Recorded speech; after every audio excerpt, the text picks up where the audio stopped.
You work like a dog and we still can't afford a real life. I didn't sign up for this, Adam. I signed up for a man who could actually provide. Don't. We need to do this now. Lisa, what is this? Me being honest. Finally.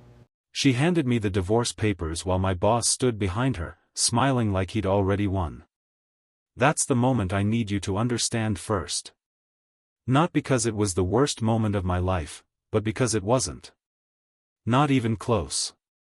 3 weeks before she walked into that break room, a letter I almost threw in the trash had told me something that changed every single rule of the game. I just hadn't played my hand yet. I was standing next to the vending machine when the door opened. That's the detail that stuck.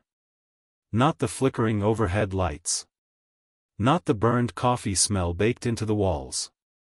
Not the way my coworkers went unnaturally still the second she walked in. Like animals sensing weather, it was the machine. I fed it $4. Got nothing back. I had just finished a 9-hour shift on the warehouse floor. Steel-toed boots soaked through. Shirt damp and heavy. My lower back had been quietly threatening to quit for the past 2 hours. And I still had inventory reports to finish before midnight. I wasn't trying to eat a good meal. I was trying to buy the cheapest sandwich in the building so I could survive 3 more hours. Then the door opened. Lisa walked in wearing heels I'd never seen before. Holding a manila envelope, a designer bag on her shoulder I definitely hadn't paid for. Her face was different. Calm in a way I'd never seen. Not peaceful. Final. She didn't come alone. Behind her, leaning against the door frame like he owned the building, because technically he did, was my boss, Victor Stone. 3 years of passive smiles and small humiliations. 3 years of being called buddy in a tone that meant nothing. 3 years of watching him take credit for every number I made happen while I told myself patience was a strategy. He was standing behind my wife. My brain tried to build an explanation. Found nothing. We need to do this now, Lisa said.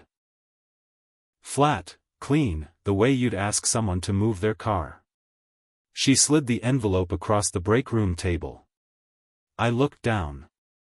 Petition for dissolution of marriage. I didn't touch it. Lisa. My voice came out quieter than I expected. What is this? She folded her arms. Me being honest. Finally. That hit harder than it should have. Victor said nothing. He just stood there. Expensive watch, pressed shirt, that same expression he wore in every meeting where he knew something you didn't. I can't keep doing this, she said. You work constantly and we're still behind on everything. You come home exhausted, smelling like cardboard, talking about overtime like it's some kind of win. She exhaled. This isn't a life, Adam. The way she said my name sounded like the end of something. I've been trying, I said. I know. She glanced back at him. That's exactly the problem. This is your best. And just like that, every late night she didn't explain. Every weekend she wasn't home. Every time I'd noticed the distance and told myself I was imagining things. It all clicked into one ugly picture. You're leaving me for him. She didn't flinch. I'm leaving because I deserve better. I should have broken something. I should have dragged him out by his collar. I should have done something loud and irreversible. Instead, I stood there and watched her slide her wedding ring off her finger and place it on the table like it was a receipt she was returning. And in the silence, something settled in me. Quiet and cold and perfectly clear. I wasn't losing a wife. I was finally seeing who she'd always been. The 3 days that followed were the kind of gray that doesn't have a name. I went to work. I answered emails. I signed off on inventory logs with the same pen I'd used for years. I slept on my side of a bed that felt too wide and too honest. Her closet was half empty, the bathroom shelf stripped clean, except for a cheap hair tie she'd forgotten and a cracked bottle of lotion she used to complain I could never afford to replace. By the fourth day, the silence started talking back. That's when I opened the letter. It had been sitting under a stack of overdue bills for almost 3 weeks. Thick cream envelope. My full legal name printed across the front in a font that looked expensive. Adam James Carter III. A name I almost never used. A name that belonged to court documents and death certificates. Not to a man buying $4 sandwiches from a machine that kept stealing his money. I'd almost thrown it away twice. The firm's name meant nothing. The return address did, downtown high-rise district, the kind of address where decisions get made about people who will never see the room they're made in. I almost didn't go. Honestly, the only reason I did was because I figured it was connected to old debt.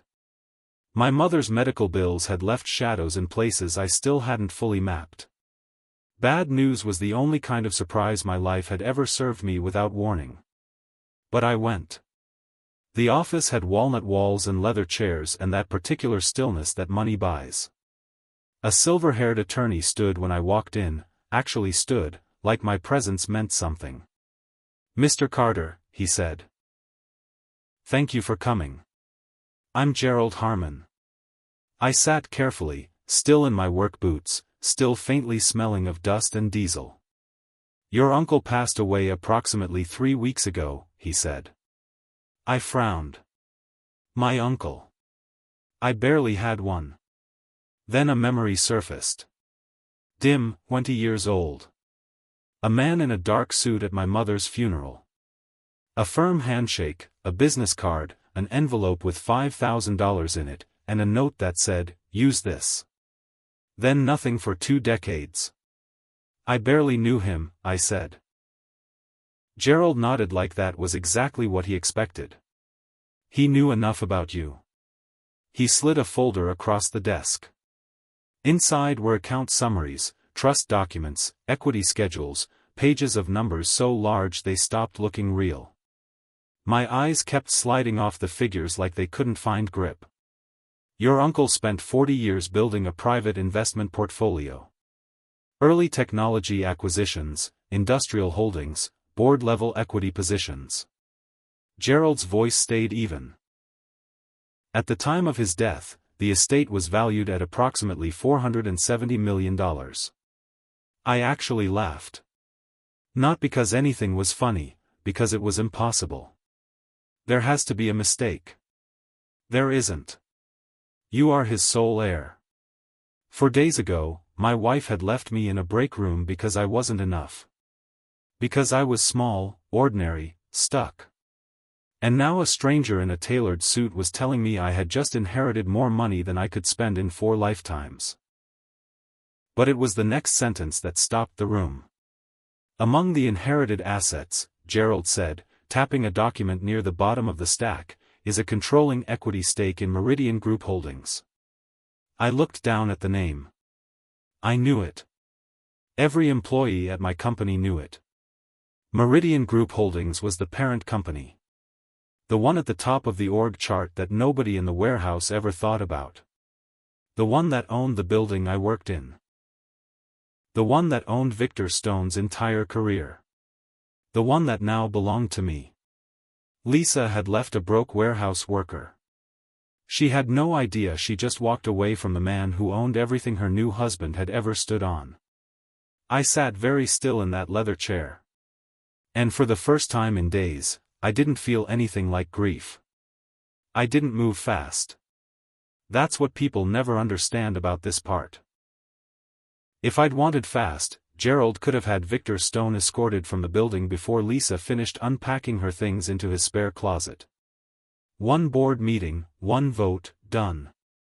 But I'd learned something from 3 years of being the person nobody looked at. Patience is only invisible to people who don't believe you're capable of it. I resigned 2 weeks later. No confrontation, no speech. I handed a short letter to the front desk, cleared my locker, shook hands with the few people who'd ever treated me like a person, and walked out of Stone Logistics on a Tuesday afternoon like I was just another burned-out middle manager who'd finally had enough. Victor didn't even look up when I put the envelope on his desk. "Probably for the best," he said, leaning back. "Some people just aren't built to handle pressure." I almost smiled. The divorce finalized quietly. Lisa married him 19 days later. The photos were exactly what you'd expect. Rented elegance, gold accents, flowers that looked like they'd been chosen to impress strangers. She smiled like she had finally arrived somewhere that mattered. He stood beside her with one hand at her waist and the expression of a man who had never once considered the possibility of losing. "People sent me the pictures. Framed it as concern. Just thought you should know." I did know. I was already 3 steps ahead of everything they thought they'd won. Behind the scenes, Gerald built the machine quietly. Forensic accountants, labor attorneys, HR compliance investigators, people with serious credentials and no appetite for drama. They began a full audit of every division under Meridian Group Holdings. But I told Gerald where to start. Stone Logistics first. What we found was worse than I expected. Victor hadn't just taken my wife. He'd been stealing from the company for years. Vendor kickbacks funneled through shell contracts. Inflated invoices tied to a transport company owned by a cousin nobody had bothered to flag. Safety budgets cut quietly while executive bonuses increased loudly. Injury reports buried. Overtime records manipulated. 2 harassment complaints settled under seal and then erased from institutional memory. 1 floor supervisor forced out after refusing to falsify compliance documents. And the workers paid for every single bit of it. Men with compressed discs and busted wrists who kept showing up because rent was due. Women who stayed quiet because speaking up had consequences they'd already watched happen to someone else. People who had done exactly what I'd done. Worked hard, stayed patient, believed that if they just kept going, loyalty would eventually matter. I met some of them in person. Coffee shops, parking lots, a church office where a woman felt safe enough to finally say the things she'd been holding for 2 years. They told me things they'd never dared put in writing. The retaliation, the threats, the way Victor cultivated fear because fear made people efficient, and efficient people didn't ask questions. By the time Lisa posted a beach photo from their honeymoon with the caption, "Finally living the life I deserve," I was reading sworn statements that would dismantle everything she thought she'd married into. The strange thing was, the more evidence I gathered, the less it felt personal. This had stopped being about a marriage. This was about what men like Victor Stone did when no one with real power ever looked their direction. And now someone was looking. The morning I went back, it was raining hard, not soft rain, the kind that makes glass towers look colder than they already are. I stood across the street from Meridian Group headquarters in a charcoal suit that still felt unfamiliar across my shoulders and watched people rush through the front doors with umbrellas and coffee and the casual confidence of people who have never once had to question whether they belonged somewhere. 90 days earlier, I'd walked through a loading bay entrance in steel-toed boots. That morning, I went through the front. The board meeting was listed simply as Ownership Transition and Strategic Review. Gerald had worded it carefully. Nothing in the language raised flags. Victor had no reason to prepare for anything other than a routine quarterly review. When I stepped into the boardroom, most of the seats were filled. 12 board members around a polished table, executives along the wall, assistants near the back, water glasses nobody had touched. And there he was. Victor Stone, relaxed in his chair, scrolling his phone, expensive jacket draped just right. He glanced up when I entered, the automatic dismissive glance he gave everyone who walked through a door, and then his entire face changed. Confusion first, then recognition, then something that looked very much like fear. Gerald closed the door behind me and cleared his throat. "Ladies and gentlemen, thank you for coming.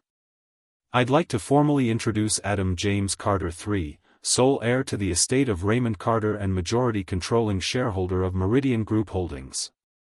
Effective today, your new chairman. The silence that followed was not polite.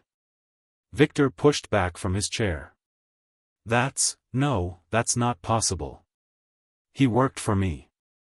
I did, I said, walking to the head of the table. Please sit down. He didn't want to, but he did.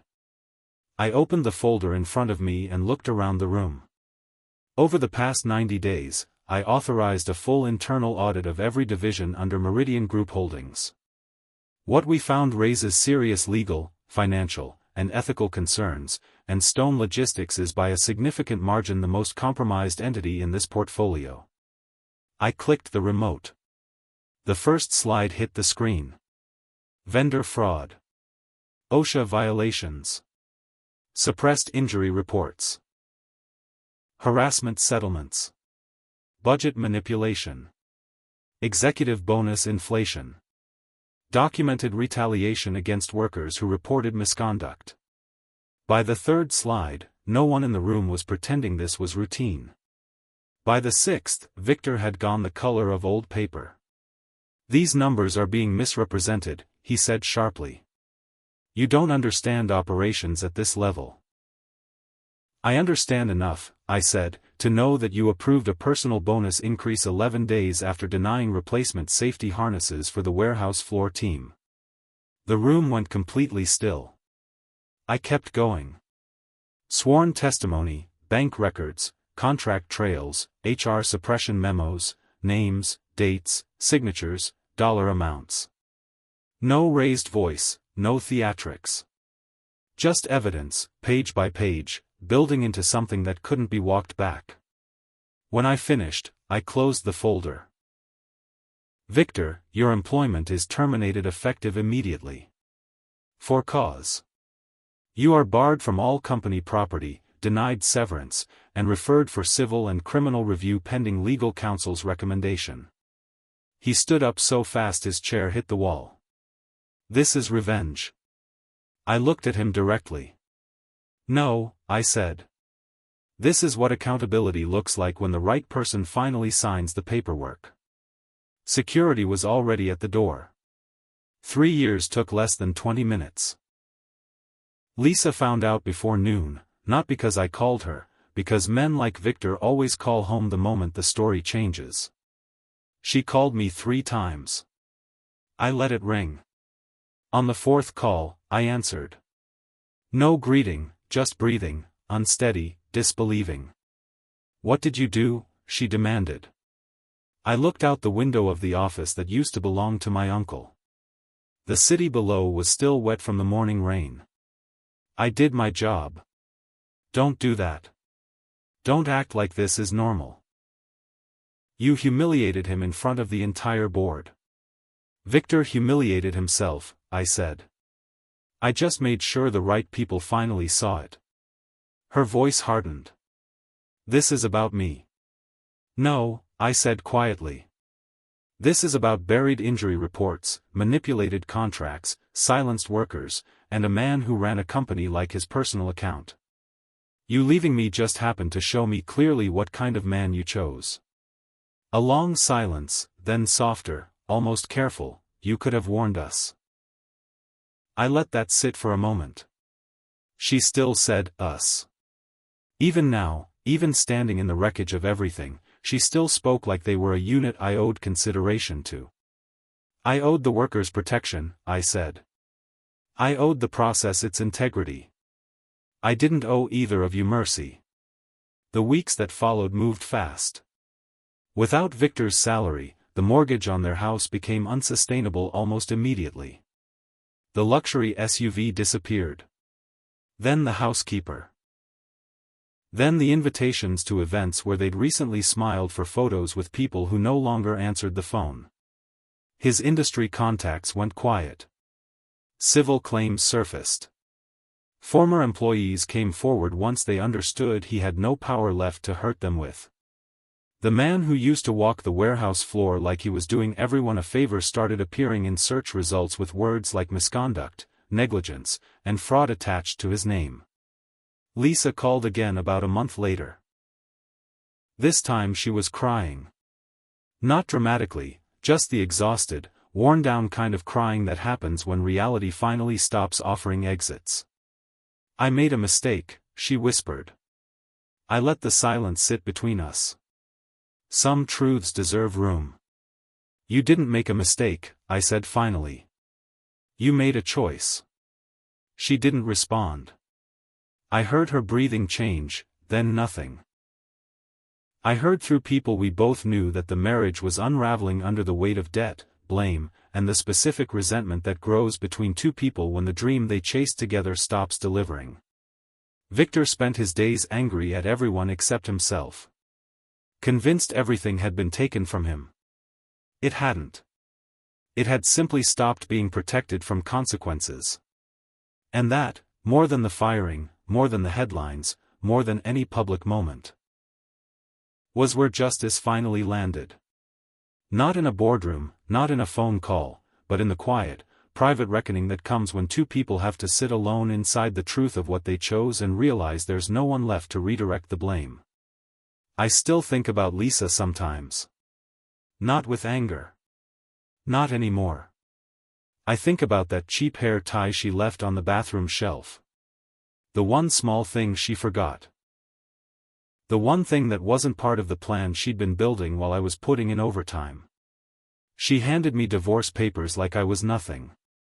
What she didn't know was that the man she called too ordinary, too small, too stuck, that man had already signed documents that owned her entire future. She left before she ever found out who she was actually married to. And by the time she did, it was already too late to matter.